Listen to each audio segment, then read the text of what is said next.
Mesdames et messieurs, merci de choisir Canal Congo Télévision pour vous informer et bienvenue à cette grande édition du journal qui s'ouvre à l'Assemblée nationale où 2 points étaient inscrits à l'ordre du jour de la plénière de ce mercredi 13 octobre 2021, à savoir la réplique du ministre de PT Antique Kibasa Maliba aux préoccupations soulevées par les élus nationaux sur les dossiers RAM, ainsi que l'intervention du vice-premier ministre, ministre de l'Intérieur, Daniel Asselo, sur l'événement qui s'est produit le jeudi dernier lors du retour du gouverneur Mukumadi dans les Sankouro. Edi Kabeya pour le plus ample détail.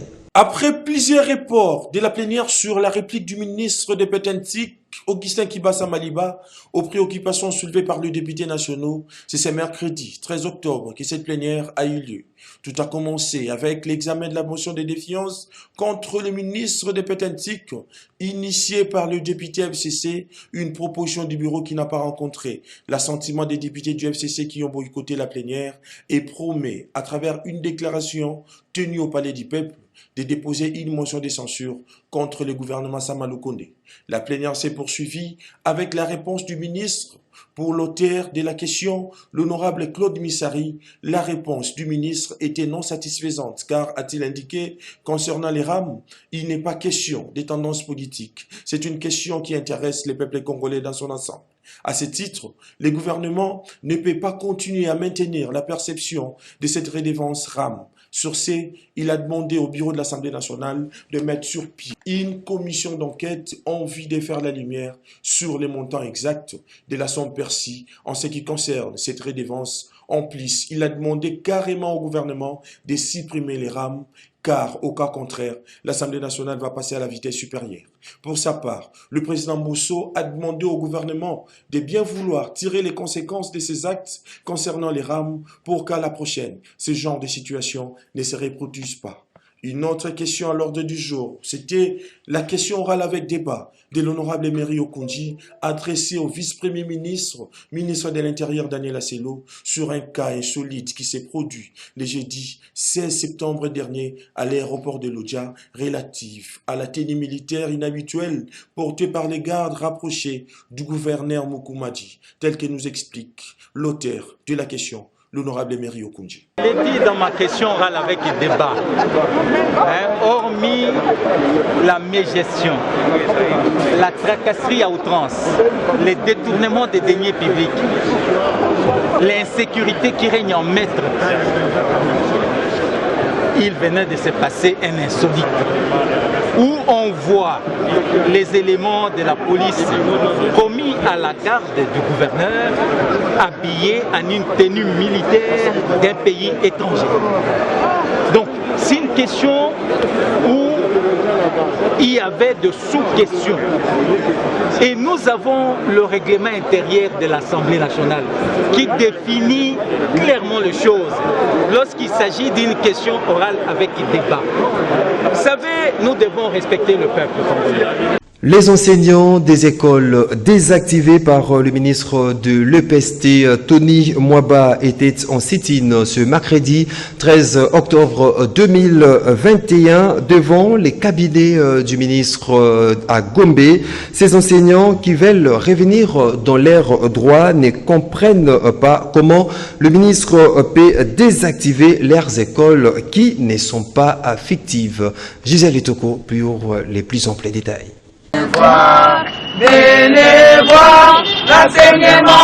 C'est pour demander à ce qu'ils soient rétablis dans leurs droits que le collectif des enseignants des écoles désactivées par le ministre de l'EPST était en sit-in devant le cabinet du ministre Tony Mwaba. Ils réclament la réactivation des anciennes écoles, le paiement de leur arriéré de salaire de 3 mois aussi, le respect de la loi 4. C'est comme ça on était venu chez le ministre. Le ministre avait reconnu que nous avons désactivé plus de 86 écoles au niveau de la Tchango. Si nous faisons un petit calcul, Dans chaque école moyenne des enseignants, c'est 25 personnels par école. Multiplié par 100, une affaire de 2500 que le ministre Tony Mwaba a envoyé au chômage. Et personne n'en parle. Mais pour les 4 enseignants qu'on a désactivés au collège Boboto et Elika, c'est tous les médias, c'est tous les politiciens qui en parlent. Mais nous de la Tchang, on a occupé Bisso. Alors c'est comme ça que nous sommes venus. Quand nous sommes venus chez le ministre nous a dit qu'il y avait une erreur technique. On va corriger, on va analyser cas par cas. Depuis le mois de juillet, madame, nous sommes en train de souffrir. Au moment où je vous parle, nos enfants, nous avons même les résultats de l'examen de fin d'année primaire. Ça, c'est le TENAFEP. Nos enfants ont terminé. Mais le ministre est allé dire au président, j'ai réussi à récupérer 62 milliards de dollars détournés chaque fin du mois aux écoles fictives. Nous nous sommes posé la question, qu'est-ce qu'une école fictive? Une école fictive, c'est une école qui n'existe pas. C'est une école qui n'existe pas, les noms et l'argent sort. Nous sommes là, vous nous avez vu. Nous travaillons. Les résultats des respects de l'année sont là. Les bâtiments sont là, je peux vous balancer même les images, vous allez voir. Mais à quoi le ministre nous appelle les écoles fictives? Nous sommes allés aux élections pour les changements. Et ça, ce n'est pas les changements. Si Papa Tshisekedi s'est réveillé aujourd'hui et constaté ce qui se fait aujourd'hui dans l'enseignement, il va pleurer. Nous demandons, parce que le ministre Tony Mwaba a étudié dans l'une de nos écoles qu'il a désactivées. Alors comme il nous a déclaré ces écoles-là fictives, donc lui aussi a un diplôme fictif.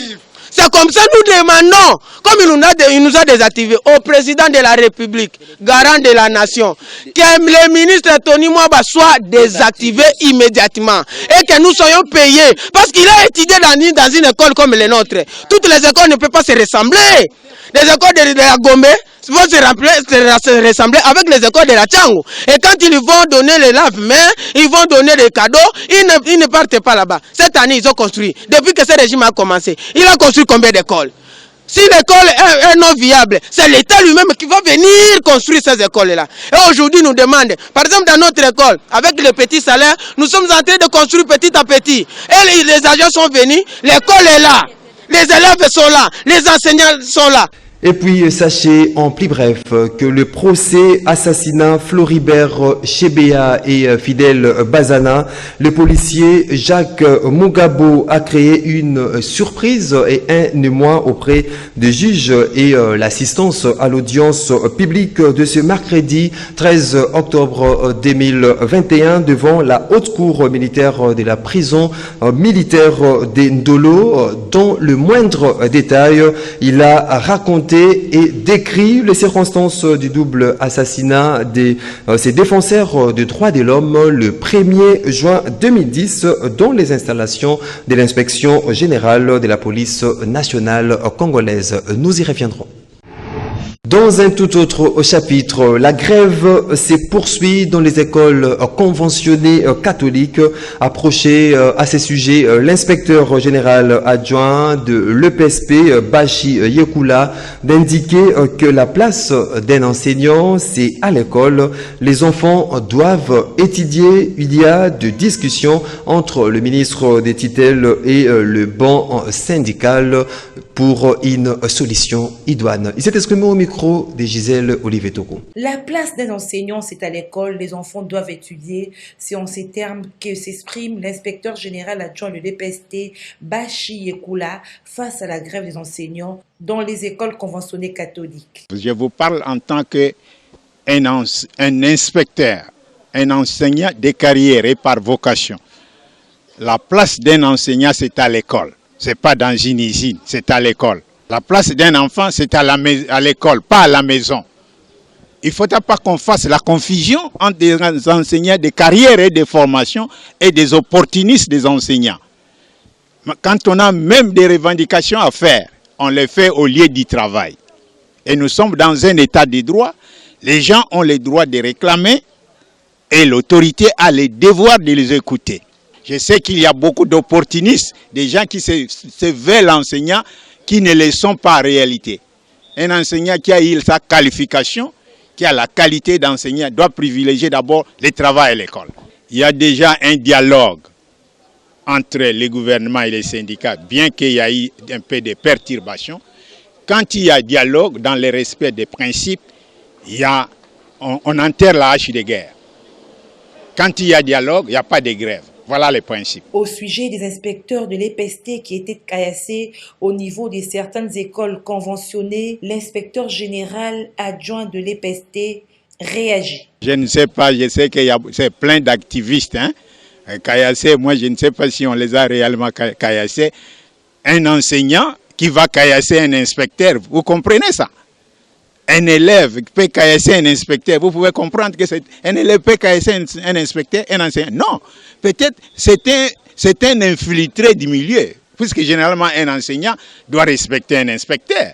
Un élève doit respecter un inspecteur. Mais si on est infiltré, on n'a pas besoin d'infiltrer pendant cette période. Et puis, c'est sur instruction du vice-premier ministre, ministre de l'Environnement et Développement durable, Eve Bazaïba, que près de 4500 habitations ayant été exposées à la pollution causée par l'entreprise CMMCC le 6 juillet dernier ont été examinées et soignées pendant 7 jours par le médecin qualifié. Reportage. Le maire de Likasi a visité ce vendredi 8 octobre 2021 le site de consultation médicale installé au quartier Léo dans la commune de Panda. Idesbald de Petweka Pandé a été accueilli à son arrivée par le bourgmestre de la commune de Panda, monsieur Idesbald de Malulumba. Sous la conduite du médecin-chef des zones de Panda, le maire de la ville a palpé du doigt les réalités de cette campagne de consultation et donne quelques recommandations afin d'éviter les conflits communautaires. Effectivement, je vois que ça évolue bien. Et le rapport préliminaire du médecin indique qu'il y a vraiment de gros cas de maladies, non pas liés à la pollution, il faut rester honnête, mais ce sont des maladies latentes qui sont restées dans la population, notamment le cas de tuberculose avancée. J'ai laissé une recommandation auprès de l'entreprise que nous remercions d'abord parce que c'est une initiative de l'entreprise de soulager un peu notre population. Dans la parcelle où il y a les bailleurs et les locataires, ça pose problème. Donc il faut plutôt aller en termes de ménage sous le conseil que le médecin, lui, en tant que membre de la santé publique, peut guider l'entreprise. Rappelons que les habitants du quartier Léo ont été victimes de la pollution par l'entreprise CMMCC le 6 septembre dernier.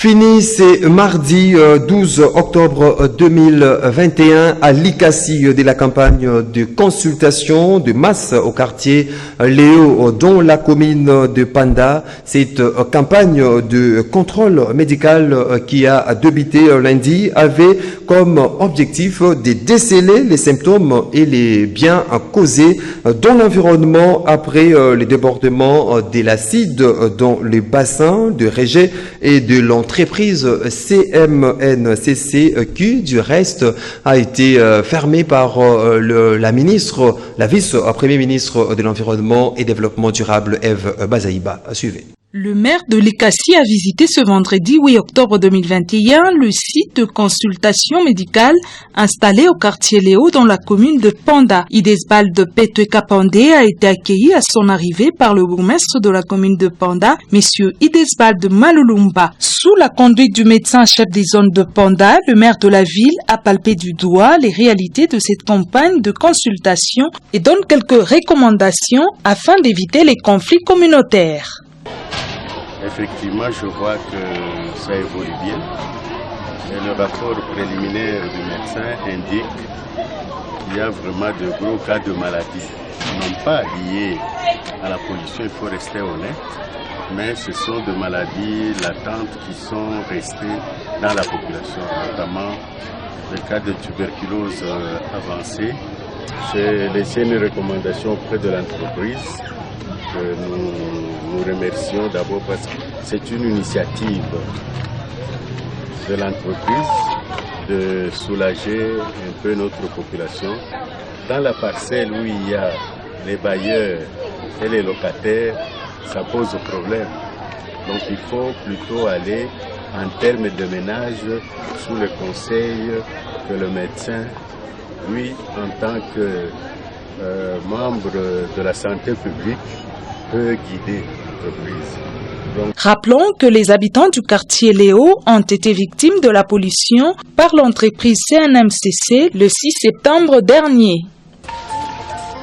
Tout à fait autre chose. À présent, le ministre national de la Santé publique, Hygiène et Prévention, le docteur Jean-Jacques Mbungani, et la ministre provinciale Lisa Lemba ont échangé mardi 12 octobre 2021 sur les stratégies des ripostes contre l'épidémie de la rougeole dans la capitale Kinshasa.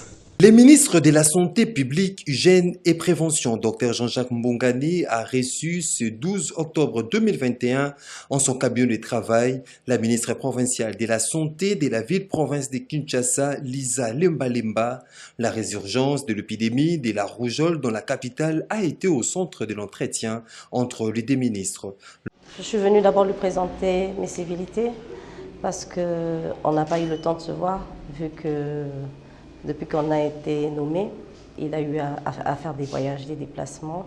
On s'était convenu de se voir à son retour.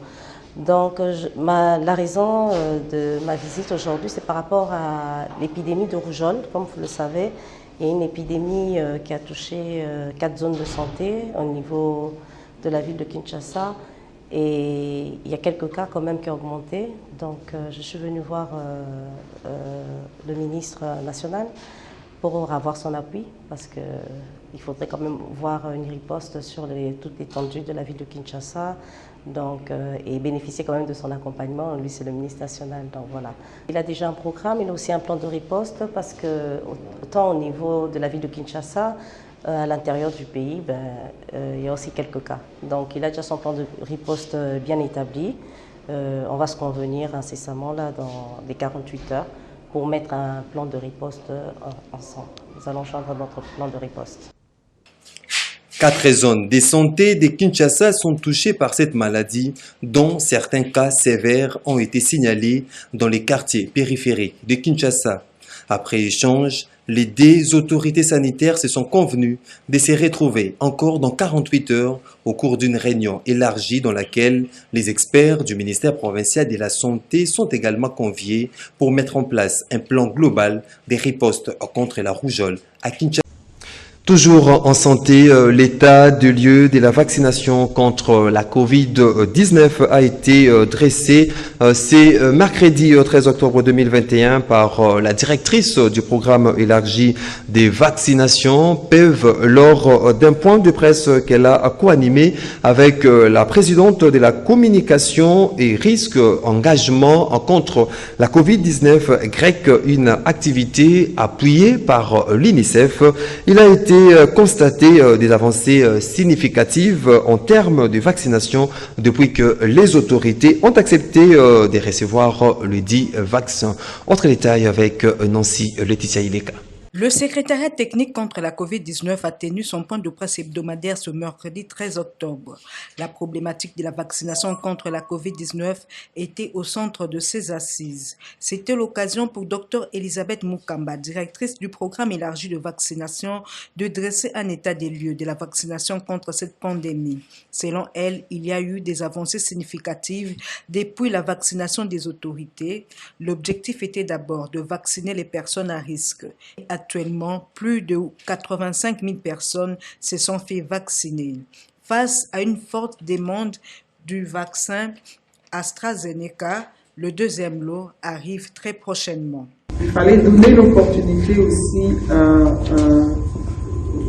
aux Congolais de pouvoir accéder à d'autres vaccins. Donc, le pays s'est également amener des plaidoyers pour obtenir tout justement d'autres vaccins. C'est ainsi que nous avons pu obtenir en septembre dernier le Moderna le 6 septembre et ensuite le vaccin Pfizer. Et le 29 septembre, nous avons reçu le vaccin Sinovac et très prochainement, nous recevrons le vaccin Johnson & Johnson. En termes de chiffres, aujourd'hui, nous avons vacciné plus ou moins un peu plus de 95 000 personnes. Les données doivent être actualisées parce qu'il y a beaucoup de données à l'intérieur qu'il faut collecter encore. Donc, c'est dire que la vaccination est progressivement en train de prendre ses marques avec cette deuxième phase de cette couverture ado avec d'autres antigènes. Et comme vous l'avez dit, effectivement, déjà avec le travail intensif, parce que ici il faut reconnaître le travail de communication qui a été fait. Il s'est de signaler que jusque-là, AstraZeneca et Moderna sont les deux vaccins utilisés, Pfizer et Sinovac, seront bientôt disponibles dans les centres de vaccination.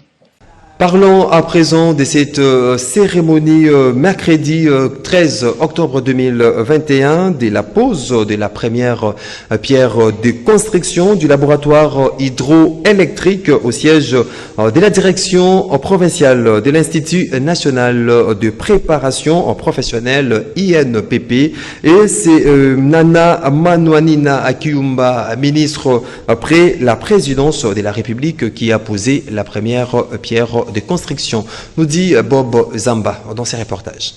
L'Institut national de préparation professionnelle UNPP sera bientôt doté d'un laboratoire hydroélectrique répondant aux normes internationales. La cérémonie officielle de pose de la première pierre de construction du laboratoire a eu lieu ce mercredi 13 octobre 2021 au siège de cet établissement d'apprentissage professionnel de Kinshasa.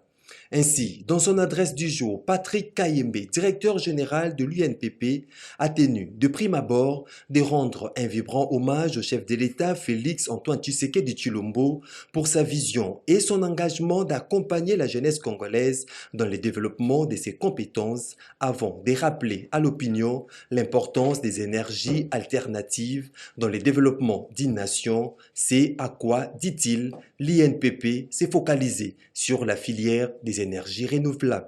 Je tiens à rendre un vibrant hommage au premier citoyen du pays, le président de la République, Félix Antoine Tshisekedi Tshilombo,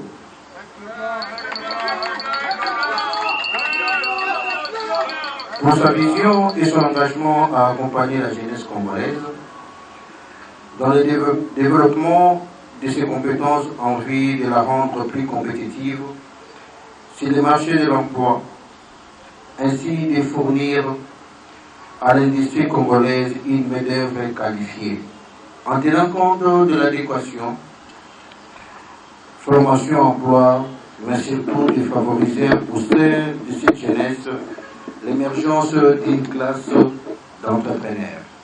Nana Manuanina Kiyumba, ministre près la présidence, qui a posé la première pierre de construction du laboratoire hydroélectrique, revient ici sur les caractères pertinents de ces projets.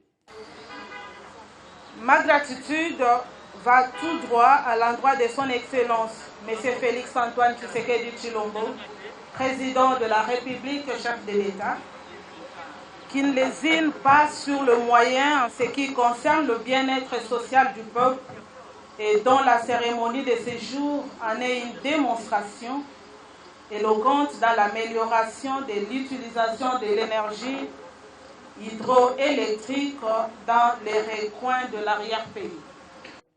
Notez par ailleurs que ces laboratoires dont les travaux de construction seront effectués sous financement de l'UNPP et l'acquisition d'équipements par le PNUD placera la République démocratique du Congo parmi les 4 pays de la sous-région disposant d'un tel outil en ces temps où les énergies renouvelables sont devenues un enjeu mondial.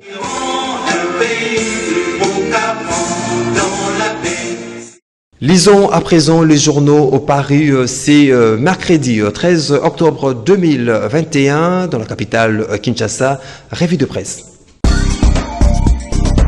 Avant son passage à la plénière de ce mercredi, Kibasa prend part à une messe de l'Union sacrée où Kaboun cite la présidence de la République, rame confirmé, scandale d'État. C'est avec cette exclamation à la une d'Africa News que s'ouvre cette revue de presse. Jeune Afrique a révélé mardi sur son site, écrit-il, les déroulés de la réunion des députés de l'Union sacrée tenue lundi autour du président de l'Assemblée nationale, Christophe Mbosso, du Premier ministre Samalou Kondé et du ministre du PTNTIC, Augustin Kibasa Maliba, sous la menace d'une motion de défiance portée par le député FCC Jean-Marie Boulambo, consécutive au registre RAM, au cours de laquelle le premier vice-président Jean-Marc Kabound, cité par le journal, a attesté que la présidence de la République gère ces taxes de la controverse. Depuis plusieurs mois donc, renchérit les tabloïds, la présidence de la République recouvre et affecte en lieu et place du gouvernement celle habilitée à gérer le pays au quotidien et assumer la responsabilité de la politique de la nation, les recettes générées par RAM et que personne ne sait retracer avec exactitude. Pendant ces temps, les vrais modérateurs s'intéressent à l'état des sièges et mentionnent en manchette grave suspicion entre l'UDPS et l'UNC. Ça sent le roussi au sein de l'Union sacrée, renseigne le journal. La dernière sortie du secrétaire général de l'UNC a mis la poudre au feu. À l'UDPS, on s'étonne que des propos de ces genres viennent d'un allié. Rien de surprenant, renchérit-il, à l'aune de 2023 où les nouveaux jets d'alliance s'étissent selon les intérêts des uns et des autres. Cependant, renseigne le journal, Billy Kambale est vite revenu sur ses propos, qualifiant l'état des sièges d'échec. Impasse dans la désignation du président de la CENI. Des conséquences opérationnelles risquent de retarder les élections de 2023. C'est ce qu'on peut lire à la une de la référence plus. À en croire la consoeur, le processus de désignation du futur président de la CENI est au point mort. Les confessions religieuses à qui incombe la charge de les désigner ne s'attendent toujours pas et l'ultimatum fixé aux confessions religieuses par le bureau de l'Assemblée nationale est largement dépassé. C'est l'une des rares questions qui font l'unanimité au sein de la classe politique. Les élections ne doivent pas se dérouler au-delà de 2023. Impact News qui boucle ce point des journaux s'exclame « Défense du droit de la grève des enseignants au détriment du droit des enfants à l'éducation. Les raisons du cardinal Ambongo ». C'est tout pour cette revue de presse.